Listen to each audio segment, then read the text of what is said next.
Bismillahirrahmanirrahim.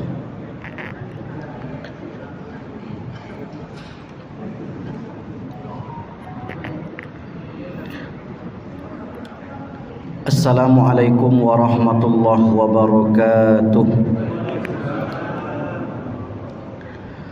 Alhamdulillahi rabbil alamin, wal aqibatu lil muttaqin, wala udwana illa 'alal zalimin.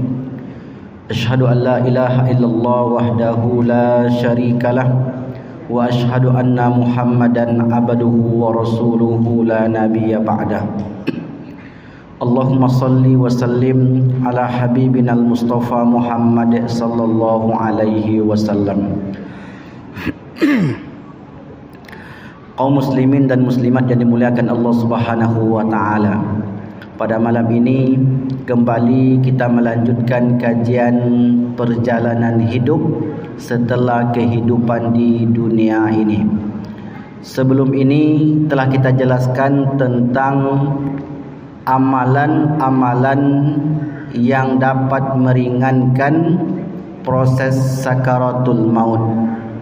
Di antara amalan itu ialah mentalkinkan atau membacakan kalimat tauhid la ilaha illallah di sisi calon si main. Yang kedua, membaca surat Al-Ikhlas, Qul huwallahu ahad, Allahu samad sampai akhir ayat. Yang ketiga, membaca surat Yasin. Yang keempat, membaca surat Ar-Ra'du. Yang kelima, membaca surat Qaf. Yang keenam, membaca awal, pertengahan dan terakhir dari surat Al-Baqarah. 5 ayat pertama, ayat kursi dan 3 ayat terakhir. Andai calon si mayit masih sulit mengucapkan kalimat tauhid, maka bapak ibu bisa mensiwakkannya.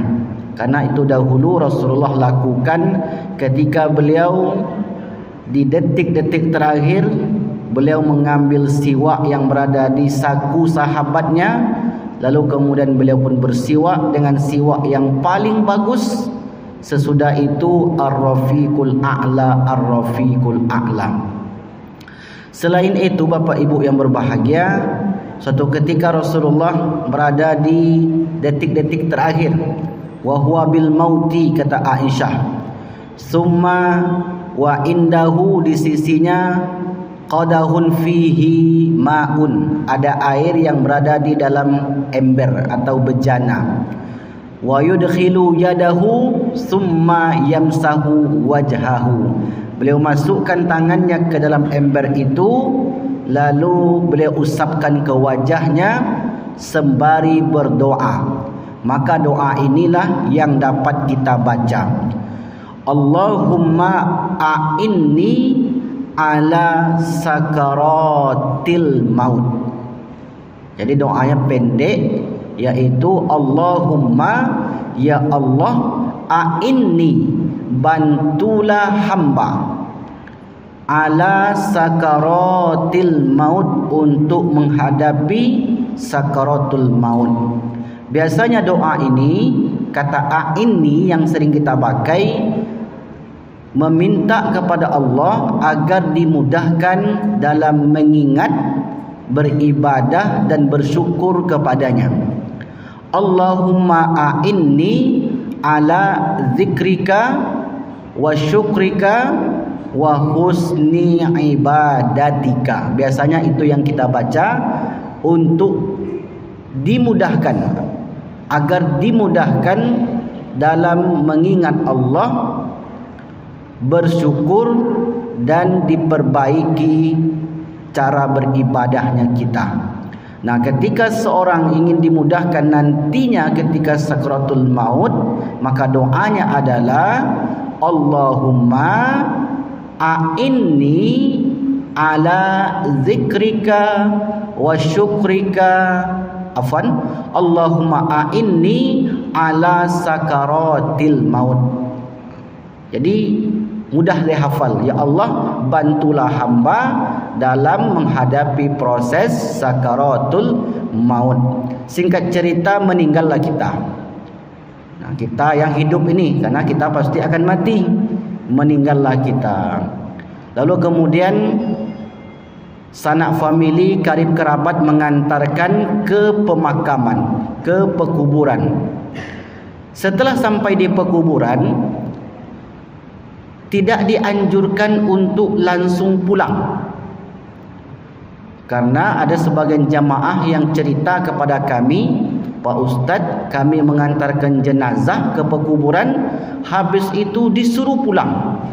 Tidak boleh melakukan amalan-amalan di pekuburan. Apabila melakukan amalan di pekuburan, maka benarkah demikian? Ternyata tidak. Ternyata berdasarkan hadis-hadis ataupun riwayat-riwayat, kita yang mengantarkan jenazah dianjurkan untuk menetap di pekuburan sekitar 1 sampai 2 jam. Lama tu Pak. Riwayat Imam Muslim, riwayat sahih. Ketika Amr bin As sakit keras, itu ceritakan oleh Imam Muslim dalam sahihnya. Amr bin As, sahabat yang kita kenal, beliau sangat gigih memerangi Rasulullah sebelum masuk Islam. Bahkan orang yang terdepan untuk menghadapi Rasulullah dan para sahabat. Bahkan Amr bin As sampai ke Habasyah untuk menawan orang-orang yang hijrah ke Habasyah. Karena Amr bin As ini cerdas, pandai berdebat. Saking bencinya Amr bin As dengan Islam ketika itu, dimanapun umat Islam atau sahabat Nabi, dia selalu berada di sana untuk menghalanginya. Tetapi setelah hidayah masuk, ternyata Amr bin As menjadi orang terbaik, salah satu sahabat terbaik di sisi Rasulullah sallallahu alaihi wasallam. Meninggal Rasulullah, beliau pun sakit keras. Ketika beliau sakit keras, beliau berkata kepada sahabat-sahabatnya. Apa kata beliau? Fa iza dafantumuni, apabila kalian selesai menguburkan aku, fasunnu alayya turaba syannah, maka ratakanlah tanah kuburanku. Maksudnya dikuburkan. Summa, kemudian setelah selesai menguburkan, summa aqimu haula qabri, hendaklah kalian berdiri di sekitar kuburanku, qadara, selama atau kira-kira, tunharu jazurun wa yuqsamu lahmuha, seekor unta disembelih, lalu kemudian daging-dagingnya dibagikan. Kira-kira berapa lama kita menyembelih unta? Taruhlah kerbau, kita sembelih kerbau jam 8, jam 10 selesai tidak dibagikan dagingnya. Taruhlah begitu, kita anggap 1 sampai 2 jam. Karena hadis ini dijelaskan oleh Imam An-Nawawi, kata beliau disunnahkan menetap setelah menguburkan mayit kisaran waktu 1 sampai 2 jam. Apa yang dilakukan di sana Bapak Ibu? Kata Amr bin As, hatta asta'nisa bikum, sehingga aku merasa terhibur. Kalau merasa terhibur, berarti ada bacaan-bacaan yang kita ucapkan, yang kita lafalkan di situ. Hatta asta'nisa bikum, sehingga aku merasa terhibur. Wa anzura madza uraji'u bihi rusula rabbi, sehingga aku menanti jawaban dari kalian, yaitu dari kalian yang hidup, untukku, sehingga malaikat Munkar Nakir mengajukan pertanyaan kepadaku. Ini yang diharapkan oleh Amr bin As. Kuburkan aku nanti, setelah itu Aku merasa terhibur dengan keberadaan kalian dan aku dapat menunggu jawaban dari kalian dengan apa yang kalian ucapkan. Bapak Ibu yang dimuliakan Allah Subhanahu wa taala, apa saja amalan yang dapat kita lakukan setelah penguburan jenazah? Yang pertama, silakan dicatat bagi yang mencatat. Nanti kalau tak sempat mencatat, tengok saja video ini di channel Masjid Al-Falah atau di channel YouTube Hijrah Community. Silakan nanti kita tengok di situ. Yang pertama adalah beristighfar. Jadi yang pertama dilakukan pasca penguburan, beristighfar. Adakah dalilnya diperintahkan beristighfar? Ada. Riwayat Imam Abu Daud dari Utsman bin Affan. An Utsman bin Affan qala kana an-nabiy sallallahu alaihi wasallam, kebiasaan Nabi setelah menguburkan mayit, idza faragha min dafnil mayyiti, apabila kalian selesai menguburkan mayit, waqafa alaihi, hendaklah waqaf. Apa artinya waqaf? Berhenti. Hendaklah berhenti. Wakaf itu artinya berhenti. Harta diwakafkan, kepemilikannya berhenti dari dia menjadi harta Allah. Itu namanya wakaf. Waqafa alaihi, hendaklah orang itu berhenti di sisinya. Faqala, sembari mengucapkan atau sambil mengucapkan, istaghfiru li akhikum, mintakanlah ampun untuk saudara kalian ini. Itu teksnya begitu Bapak Ibu, bukan penjelasan para ulama. Istaghfiru, apa arti istaghfiru? Mintakanlah ampun, karena ini kata kerja perintah. Istaghfaru yastaghfiru, istaghfir, ana astaghfir, saya meminta ampun. Habis solat kita ucapkan astaghfirullah, karena saya. Kalau untuk kami nastaghfirullah. Kalau perintah istaghfir, minta ampunlah kalian. Kalau untuk ramai-ramai istaghfiru. Nah, itu di perubahan bahasa Arab. Maka di sini berarti banyak, bukan satu orang. Kata Nabi, wahai kalian yang mengantarkan jenazah ke pemakaman, istaghfiru, mintakanlah oleh kalian. Bukan satu dua orang, semua yang hadir ketika itu, li akhikum, akhi akhun saudara, untuk saudara kalian ini, wasalulahu bitasbit, dan mintakan kepada Allah agar dia tasbit. Tasbit artinya kokoh, kuat, sanggup, mampu menjawab pertanyaan yang diajukan. Fa innal an, karena sekarang ini maksudnya setelah dikubur tadi, karena sekarang, fa innal an yus'al, si mayit ini sedang ditanya.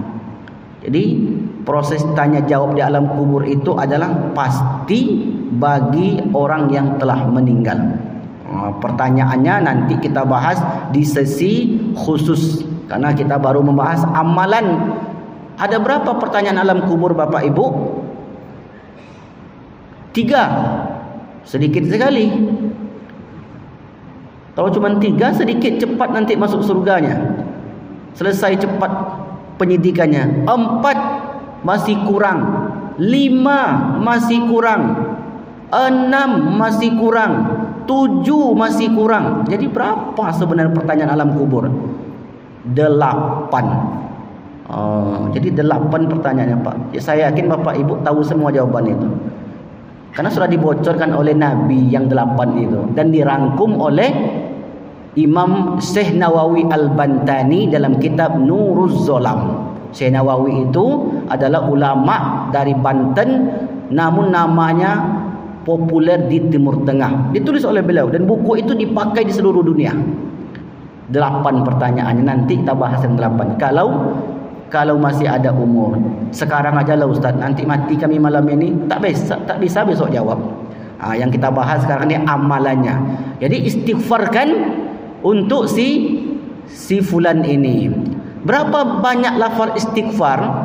Dalam riwayat Imam Al-Hakim Rasulullah bersabda, man qala, siapa yang mengatakan astaghfirullahal azim allazi la ilaha illa huwal hayyul qayyum wa atubu ilaihi salasan. Jadi penyebutan 3 bukan penyebutan daripada ulama, bukan tuan guru kita yang menyebut. Di dalam surah Yasin itu saya tengok, Ustaz, astaghfirullahalazim allazi la ilaha illa huwal hayyul qayyum wa atubu ilaih. 3 ada kalinya. Itu siapa yang buat seperti itu? Apakah yang menulis surat Yasin itu? Tidak. Itu adalah berdasarkan riwayat Imam Al-Hakim.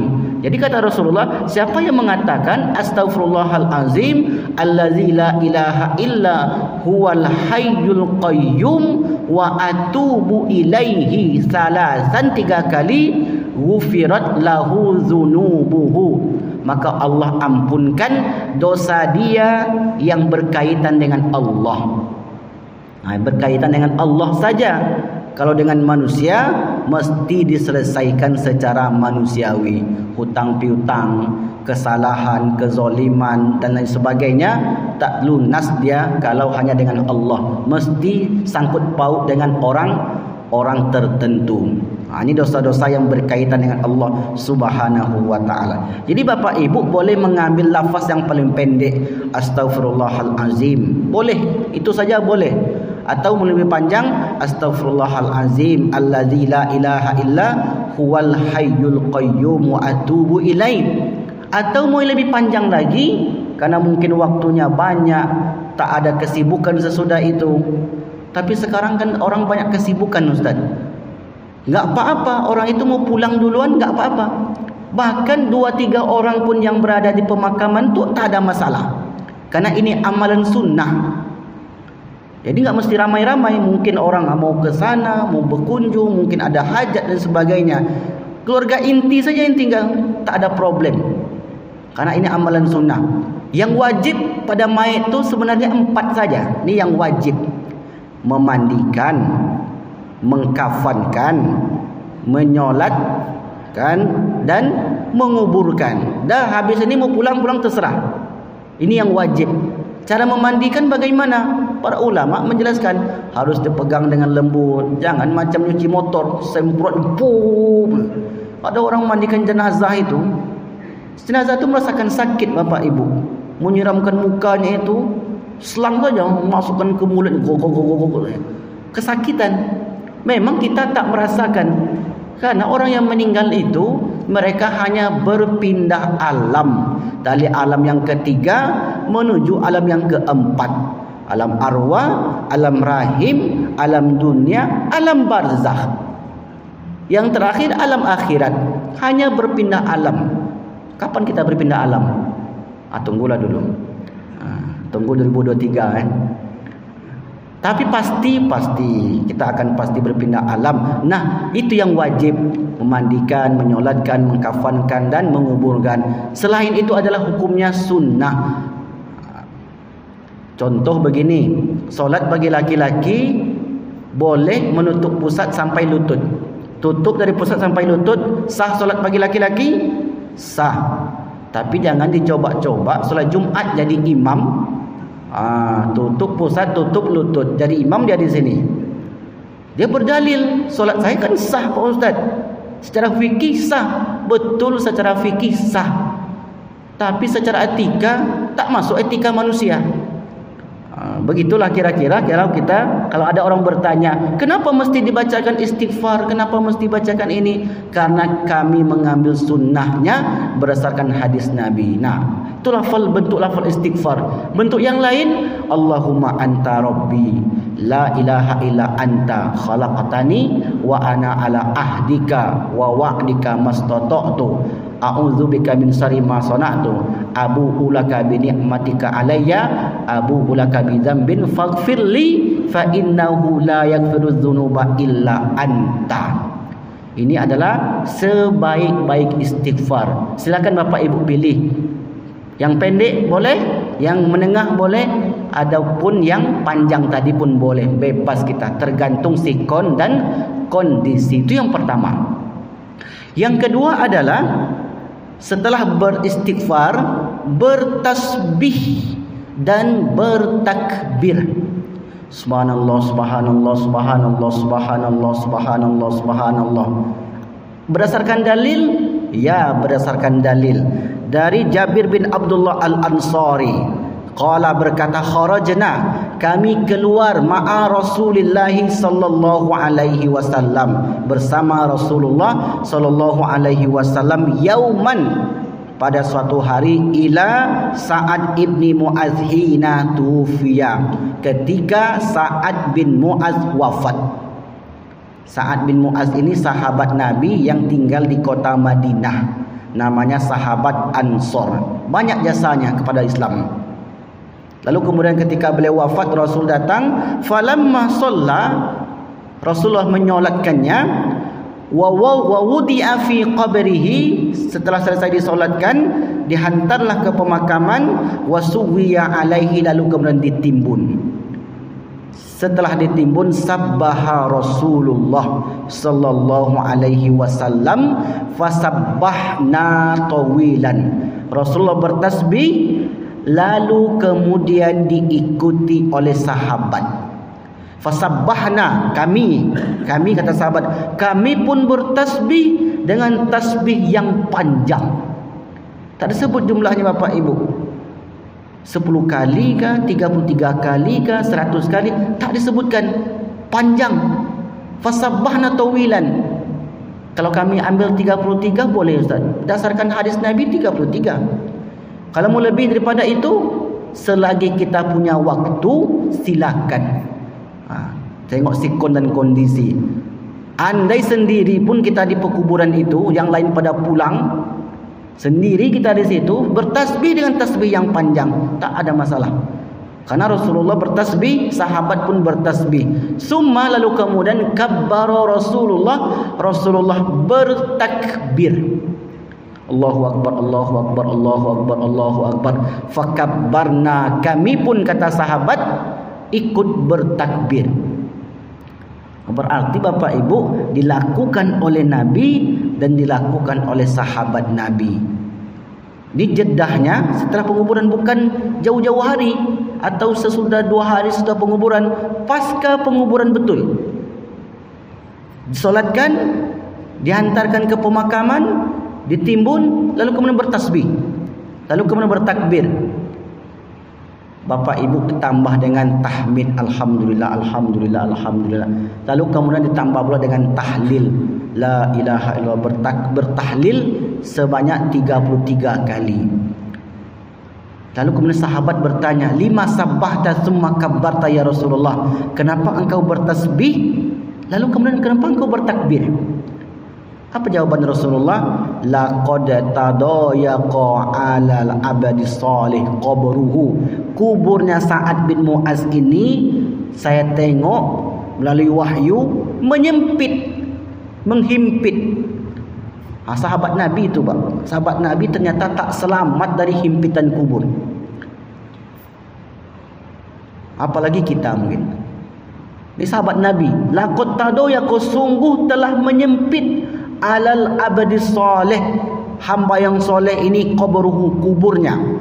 Nabi tahu, karena Nabi dalam riwayat lain ceritakan, Nabi, para malaikat dan hewan-hewan mengetahui dan mendengar siksa kubur. Hadis sahih. Manusia kita tidak. Jadi kalau kita tidak diberitahu, kecuali mungkin para wali Allah dan sebagainya, pada umumnya tidak diberitahu. Kalau Bapak Ibu nengok nanti di YouTube ada bunyi siksa kubur begini itu sebenarnya untuk membuat kita insaf saja. Kalau sesungguhnya itu, kata Nabi, maka kalian pingsan mendengarnya. Karena kalau mereka itu berteriak, hatta yasma'a mayyali, didengar oleh yang di timur maupun yang di barat. Tapi tak diperdengar oleh Allah kepada kita sebagai ujian. Nah, karena ujian itu diberitahu melalui wahyu, Nabi mendengarkan bentuk-bentuk siksa kubur, dan Nabi diperlihatkan oleh Allah bahawa Sa'ad bin Mu'adz ini kuburnya menyempit. Setelah beliau bertasbih dan bertakbir, hatta farrajallahu anhu, kemudian sesudah itu Allah lapangkan kuburnya. Itulah fadilahnya. Kenapa Bapak Ibu bertasbih, bertakbir, bertahmid, bertahlil di kuburan dan diniatkan untuk si mayit? Karena kami tidak mendapat jaminan bapa orang tua kami ini aman di dalam kuburnya. Tak ada jaminan. Maka kami doakan dia. Kami kirimkan bacaan-bacaan. Boleh mengirim bacaan-bacaan, boleh menghadiahkan. Dan berkali-kali kita sampaikan. Pengajian lalu kita sebutkan juga hadisnya. Orang yang meninggal itu seperti dah lupa dah. Seperti orang yang tenggelam. Al-mayyitu fil qabri illa kal gharikil mutaghawwith. Orang yang sudah meninggal seperti orang tenggelam yang senantiasa meminta tolong. Yantaziru da'watan, menunggu doa dari 4. Min abin, dari ayah, au ummin, dari ibu, au ibnin, dari anak, au sodikin, atau dari kawan. Jadi bapak di dunia berkawan, meninggal kawan bapak tu. Tapi jangan doakan sekarang, senang dia nanti. Andai sudah meninggal, didoakan. Maka doa kawan itu sama seperti doa anak pada orang tuanya, doa ayah pada anak, anak pada ayah. Urutannya yang berbeda. Yantaziru da'watan talhikuhu min abin au umin au ibnin au sodikin. Fa idza lahiqathu, apabila doa itu sampai kepada mereka, ahabbu ilaihi minad dunya wa ma fiha, lebih mereka suka daripada dunia berikut isinya. Wa inna hadiyatal ahya, sesungguhnya hadiah orang yang hidup, ilal amwat, kepada orang yang telah meninggal, istighfar. Itu dia punya teksnya. Tadi kita bacakan yang pertama istighfar. Habis itu kita bertahmid, bertasbih, bertakbir, bertahlil dan lain sebagainya. Ini dia keutamaan bagi orang yang meniatkan untuk si mayit. Seperti yang pertama tadi beristighfar. Yang kedua bertasbih, bertahmid dan amal-amalan sunnah. Yang ketiga membaca surat Al-Fatihah, pertengahan Al-Baqarah dan akhir daripada Al-Baqarah. Dari Abdurrahman bin Ala Al-Lajlaj, dia berkata, "Idza ana muttu, kalau aku meninggal nanti, fadha'ni fil lahdi, letakkan aku di liang lahat." Ketika meletakkan, waqul, ucapkanlah doa, kata beliau. Doa ini adalah doa meletakkan atau menurunkan jenazah dan meletakkan di lahatnya. Doa ini dibaca oleh yang menurunkan ataupun orang yang menyaksikan. Doanya adalah Bismillahi wa ala sunnati Rasulillah sallallahu alaihi wasallam. Dimudah saja Bapak Ibu. Bismillah dengan menyebut nama Allah, wa ala sunnati, wa dan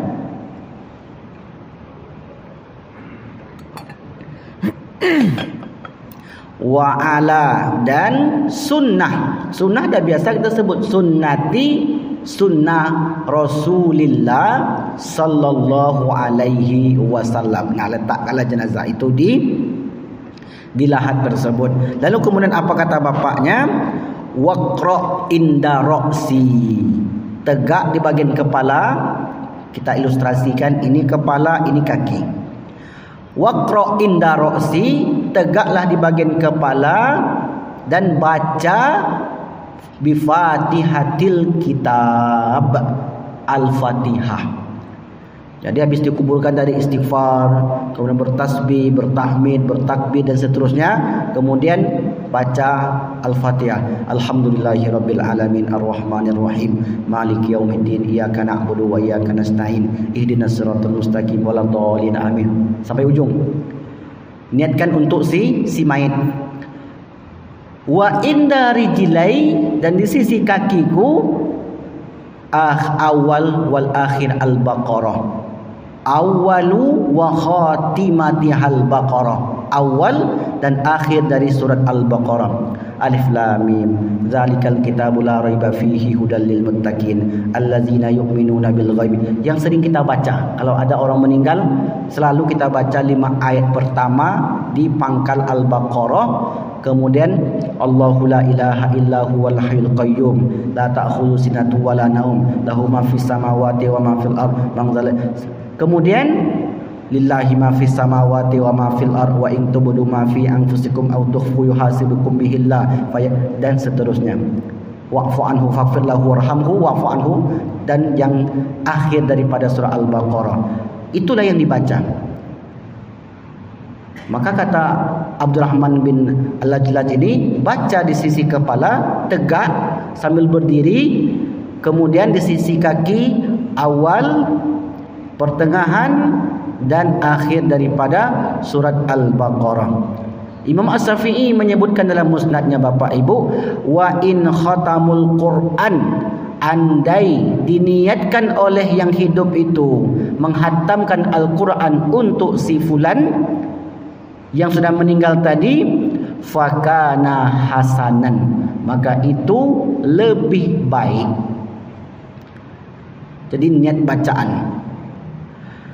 Ditambah lagi misalnya karena dia sendiri ziarah ke pemakaman ayahnya, ibunya, dibacakannya surah Yasin. Iqra'u Yasin ala mautakum, bacalah Yasin kepada yang sudah meninggal di antara kalian. Jadi surah Yasin sebelumnya kita jelaskan memudahkan proses sakratul maut. Dibaca ketika sulit, masa-masa sulit sakratul maut, dapat memudahkan. Setelah meninggal dibacakan lagi surat Yasin. Diniatkanlah bacaan itu untuk almarhum ataupun almarhumah. Teknisnya mudah Bapak Ibu. Bapak Ibu, kita bacakan tahtim, tahlil ataupun surat Yasin, tahtim, tahlil dan doa, kita niatkan untuk almarhum si fulan. Lalu kemudian setelah kita membaca, kita pun disuguhkan makanan. Untuk apa disuguhkan makanan? Karena orang yang meninggal itu atau keluarganya itu meniatkan pahala sedekah untuk almarhum ayah dan emaknya itu. Seperti yang kita sebutkan hadis riwayat Imam Al-Baihaqi tadi, wa inna hadiyatal ahya, sesungguhnya hadiah orang yang hidup, ilal amwat, kepada orang yang telah meninggal, istighfaru lahum, istighfar mereka, wa sadaqatu lahum, dan sedekah mereka, wa qiraatu lahum, dan doa-doa, bacaan-bacaan kiriman ayat-ayat mereka, wa du'a'u lahum, dan doa-doa mereka. Kalau ada yang bertanya nanti enggak percaya kami, cobalah mati dulu.